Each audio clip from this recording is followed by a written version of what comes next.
On October 17, 1777, British General John Burgoyne surrendered his army at Saratoga, marking one of the most decisive turning points of the American Revolution.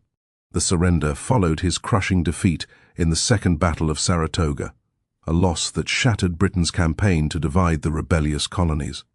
Burgoyne had launched his invasion from Canada, leading a large force southward along the Hudson River Valley. His plan was to cut New England off from the rest of the colonies, linking up with other British forces advancing from the south and west. But by the time Burgoyne reached Saratoga, his supply lines were stretched thin and reinforcements never came. The Americans, commanded by General Horatio Gates and aided by fiery leaders like Benedict Arnold, surrounded the British. After two fierce battles in September and October, Burgoyne's exhausted troops found themselves outnumbered, low on provisions, and hemmed in by American forces.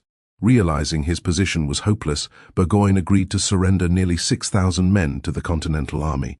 The victory at Saratoga stunned Europe.